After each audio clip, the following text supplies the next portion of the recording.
लीजिए। भाई साहब क्या समस्या है जो अभी आप इतनी रात में आए? 10:30 बजे रात को विधानसभा खुली है, करीब 11 बज गए। हमारे मुख्य सचिव हम आए तो उठ के चले गए इसके विधानसभा के।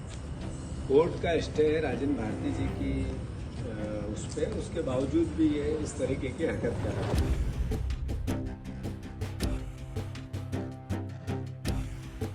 प्रदेश कांग्रेस अध्यक्ष जीतू पटवारी के अचानक से गुरुवार की देर रात विधानसभा पहुंच जाने का ये वीडियो सोशल मीडिया पर जमकर वायरल हो रहा है।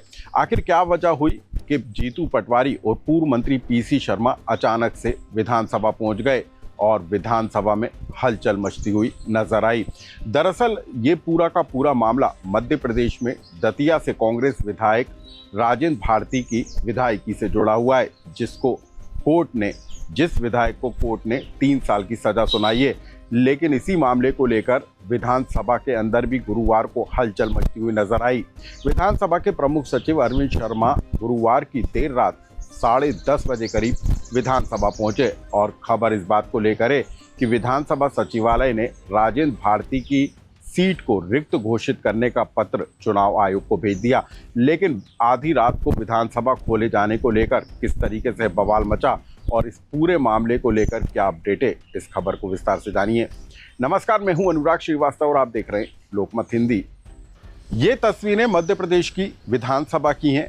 आम दिनों में विधानसभा सुबह 10:30 बजे खुलती है, लेकिन गुरुवार की आधी रात को लगभग 10:30 बजे विधानसभा खुलता है। विधानसभा के प्रमुख सचिव का कक्ष खुलता है और वहां पर प्रमुख सचिव अरविंद शर्मा बैठते हैं और इसके बाद कुछ प्रक्रिया शुरू होती है। खबर इस बात को लेकर है कि मध्य प्रदेश के दतिया से कांग्रेस विधायक के सीट को रिक्त घोषित करने को लेकर प्रक्रिया शुरू की गई और बताया ये भी जा रहा है कि विधानसभा सचिवालय ने एक पत्र चुनाव आयोग को भेजा है, जिसमें दतिया विधानसभा सीट को रिक्त घोषित किए जाने की बात कही गई है। लेकिन क्या हुआ कि ये हंगामा हो गया। जैसे ये खबर बाहर फैली, मध्य प्रदेश कांग्रेस कमेटी के अध्यक्ष जीतू पटवारी, पूर्व मंत्री पीसी शर्मा रात को ही विधानसभा जा पहुंचे और ये वीडियो आप देख सकते हैं कि कैसे पीसीसी चीफ जीतू पटवारी सीधे विधानसभा सचिवालय में प्रमुख सचिव के कक्ष में दाखिल हो गए और उसके बाद सवाल उठाना शुरू कर दिया कि आखिर क्या वजह है कि गुरुवार को आधी रात को विधानसभा का कक्ष खोला गया। आखिर क्या वजह है कि विधानसभा सचिवालय की कार्रवाई शुरू की गई। इन बातों को सुनते ही प्रमुख सचिव अरविंद शर्मा अपने कक्ष से उठकर बाहर निकलते हुए नजर आ रहे हैं। लेकिन इस पूरे मामले को लेकर जिस तरीके का बवाल मचा, उसके बाद खबर ये निकल कर आ रही है कि विधानसभा सचिवालय ने दतिया से कांग्रेस के विधायक राजेंद्र भारती के सीट को रिक्त घोषित करने का पत्र चुनाव आयोग को भेजा है। हालांकि इस पूरे घटनाक्रम को लेकर क्या कुछ कहा जीतू पटवारी ने, आप पहले उसे सुन लीजिए। भाई साहब क्या समस्या है जो अभी आप इतनी रात में आए? 10:30 बजे रात को विधानसभा खुली है, करीब 11 बज गए। हमारे मुख्य सचिव हम आए तो उठ के चले गए इसके विधानसभा के।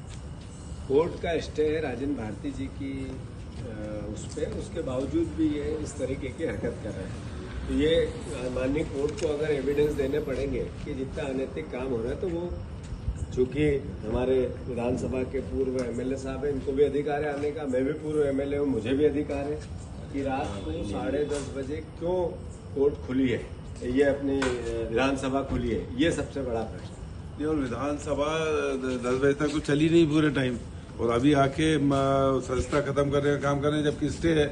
ये बर्दाश्त थोड़ी होगा और जो भी अधिकारी इसमें इन्वॉल्व होंगे सब पे कार्रवाई होगी। अब जान लीजिए कि आखिर ये पूरा माजरा है क्या। दरअसल मध्य प्रदेश के दतिया से कांग्रेस के विधायक राजेंद्र भारती ने 2023 के चुनाव में बीजेपी के नेता नरोत्तम मिश्रा को चुनाव हराया था और उसके बाद वो चर्चा में आ गए थे। लेकिन राजेंद्र भारती 27 साल पुराने फर्जी जो एफडी घोटाला है उससे जुड़ गए। 27 साल पहले फर्जी जो एफडी घोटाला है उसमें उनका नाम आया। 2011 में इस पूरे मामले को लेकर जानकारी निकलकर सामने आई और फिर इसके बाद ये मामला कोर्ट में गया। दिल्ली की एमपी एमएलए कोर्ट में भी ये मामला पहुंचा और उसके बाद हाल ही में कोर्ट ने इस पूरे मामले में राजेंद्र भारती को सजा सुना दी। कल जो है गुरुवार के सुबह जो है 10:30-11 बजे कोर्ट की जो इस पूरे मामले को लेकर कार्रवाई शुरू हुई और 12:45 पर यह सार्वजनिक हुआ कि कोर्ट ने राजेंद्र भारती को 3 साल की सज़ा सुनाई है और इसके अलावा जो है राजेंद्र भारती को 60 दिन की मोहलत दी है कि वो इस फैसले को हाई कोर्ट में चुनौती दे सकते हैं। यानी कि इस दौरान राजेंद्र भारती की विधायकी बरकरार रहने की उम्मीद थी जब तक हाई कोर्ट इस पूरे मामले को लेकर सुनवाई नहीं करता। लेकिन उसी बीच में गुरुवार की देर रात को विधानसभा सचिवालय में जिस तरीके से हलचल हुई उसको लेकर बवाल मचता हुआ नजर आया, क्योंकि कांग्रेस ने इस पूरी कार्रवाई को लेकर ऐतराज जताया। अब आप जान लीजिए कि इस पूरे मामले में होगा क्या। दरअसल जो जनप्रतिनिधित्व अधिनियम है वो ये कहता है कि यदि किसी जनप्रतिनिधि पर कोर्ट 2 साल या उससे अधिक की सजा सुनाता है तो उसकी विधायकी खत्म की जा सकती है। लेकिन इस मामले में क्या हो रहा है, राजेंद्र भारती के मामले में क्या हो रहा है, क्योंकि राजेंद्र भारती के मामले में कोर्ट ने राजेंद्र भारती को जमानत भी दे दी और 60 दिन की मोहलत दी है कि वो हाई कोर्ट में इस पूरे मामले की अपील कर सकते हैं। अब जो है राजेंद्र भारती की तरफ से हाई कोर्ट में इस पूरे मामले को चुनौती दी जाएगी और उसके बाद हाई कोर्ट का क्या फैसला आएगा वो तय करेगा कि राजेंद्र भारती की विधायकी रहती है या नहीं। लेकिन इसी बीच जिस तरीके से विधानसभा सचिवालय को आधी रात को खोलकर सीट को रिक्त घोषित किए जाने का पत्र चुनाव आयोग को भेजे जाने की खबर आई है, उसके बाद अब आने वाले दिनों में क्या हलचल नजर आएगी। क्या चुनाव आयोग विधानसभा सचिवालय के पत्र पर एक्शन लेते हुए सीट को रिक्त घोषित कर सकता है या फिर इंतजार किया जाएगा कि हाईकोर्ट इस पूरे मामले को लेकर क्या फैसला करता है, ये देखना अब बेहद दिलचस्प होगा।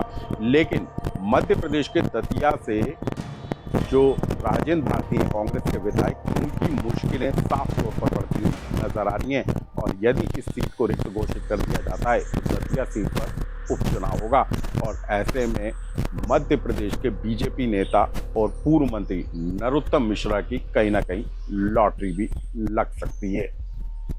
लेकिन इस पूरे मामले को लेकर जो भी अपडेट होगा हम आप तक पहुंचाएंगे और इस खबर से जुड़ा यदि आपका कोई सुझाव या कमेंट्स हो तो हमें कमेंट्स बॉक्स में लिखकर जरूर बताएं।